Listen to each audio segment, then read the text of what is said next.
আসসালামু আলাইকুম। আজকে আপনাদের সাথে আমি খুবই সহজ এবং ভীষণ মজার শীতের সবজি রেসিপি শেয়ার করছি।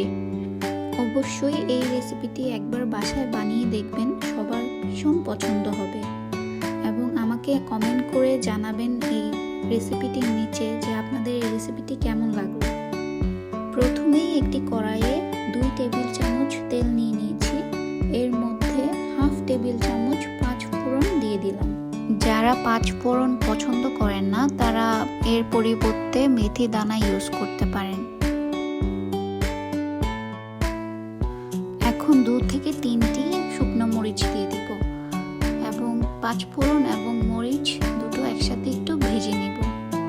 অবশ্যই খেয়াল রাখতে হবে এখানে যাতে চুলার আঁচটা কম থাকে, যাতে পুড়ে না যায়। এরপর হাফ কাপ পরিমাণ পেঁয়াজ কুচি দিয়ে দিচ্ছি। পেঁয়াজগুলো হালকা করে একটু ভেজে নিব যাতে পেঁয়াজের কাঁচা গন্ধটা চলে যায়।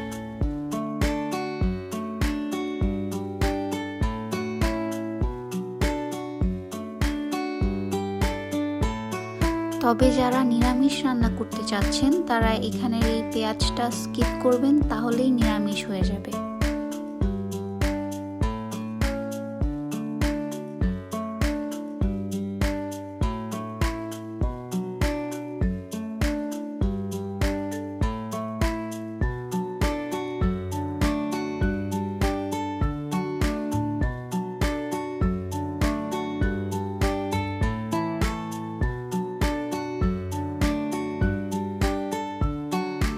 পেঁয়াজ হালকা করে ভাজা হয়ে আসলে এরপর দিয়ে দিব আমি সিম এবং মিষ্টি কুমড়া।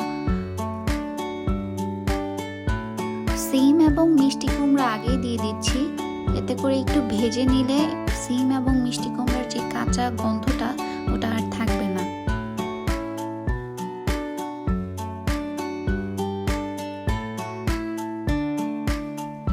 সিম এবং মিষ্টি কুমড়াও কিছুক্ষণ নেড়ে চেড়ে ঢাকনা দিয়ে দিতে হবে।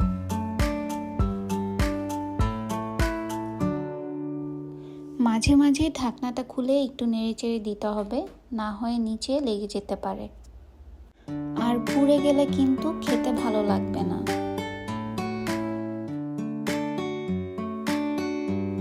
ভাজা হয়ে আসলে এর মধ্যে দিয়ে দিচ্ছি 2 চা চামচ আদা রসুনের বাটা।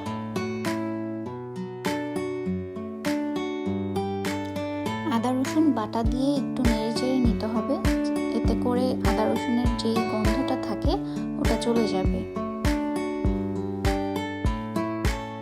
এরপর দিয়ে দিতে হবে হাফ চা চামচ হলুদের গুঁড়া এবং হাফ চা চামচ মরিচের গুঁড়া। মশলাগুলো দিয়ে নেড়েচেড়ে দিতে হবে যাতে নিচ দিয়ে লেগে না যায়।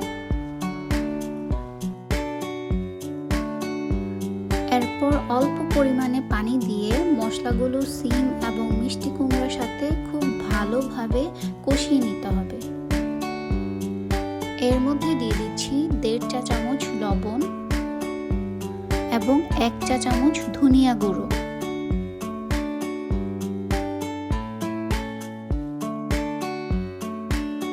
এরপর ঢাকনা দিয়ে ভালো মতো কষিয়ে নিতে হবে কিছুক্ষণ। কিছুক্ষণ পর যখন তেলটা উপরে ভেসে উঠবে তখন বুঝতে হবে যে কষানোটা ঠিকমতো হয়ে গেছে। এরপর এর মধ্যে বাকি যে সবজিগুলো ছিল একে একে করে দিয়ে দিতে হবে।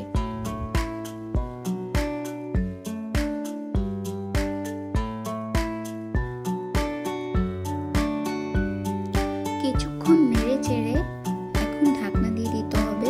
অবশ্যই খেয়াল রাখতে হবে এখন কোনো পানি দেওয়া যাবে না। সবজি থেকে যে পানিগুলো উঠবে সেটা দিয়েই বাকি সবজিগুলো সিদ্ধ হয়ে যাবে। যদি এরপরও সিদ্ধ না হয় বা একটু কাঁচা কাঁচা থাকে তাহলে একটু পানি দিয়ে নিতে পারেন।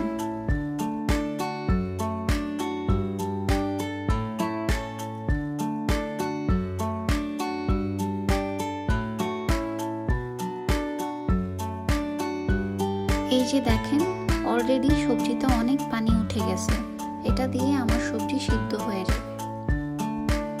সবজিগুলো যখন মোটামুটি সিদ্ধ হয়ে আসবে তখন এর মধ্যে মধ্যে 3 থেকে 4টি কাঁচামরিচ ফালা করে দিয়ে দিতে হবে। অবশ্যই কাঁচামরিচ দিতে হবে, না হয় কিন্তু সবজিটা মিষ্টি মিষ্টি লাগবে। যেহেতু টমেটো খুব তাড়াতাড়ি সিদ্ধ হয়ে যায়, এজন্য টমেটো সবার পরে দিতে হবে। একটু নেড়ে চেড়ে আবার ঢাকনা দিয়ে দিতে হবে সবজিগুলো সিদ্ধ হওয়ার জন্য।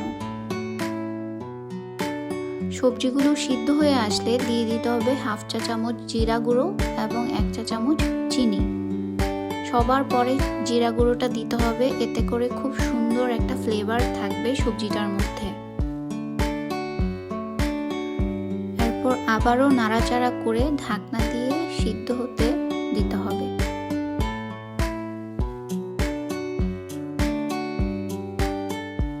কিছুক্ষণ পর যখন ঝোলটা কমে আসবে, তখন একটু নেড়ে চেড়ে দেখবেন হাতে নিয়ে যে সবজিগুলো সিদ্ধ হয়েছে কিনা।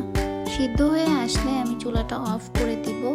আমি এরকম হালকা মাখা মাখাই রাখবো সবজিটা, আপনারা চাইলে একদম ঝোল শুকিয়ে ফেলতে পারেন। এই তো আমাদের সবজি রেসিপি একদম কমপ্লিট হয়ে গেছে। যেহেতু এটা আমার প্রথম ভিডিও, যদি কোনো ভুল ত্রুটি হয়ে থাকে সেটা মাফ করে দিবেন এবং আমার ভিডিওতে একটা লাইক দিবেন, আমার চ্যানেলটি সাবস্ক্রাইব করবেন পরবর্তী অন্যান্য রেসিপির জন্য। ধন্যবাদ।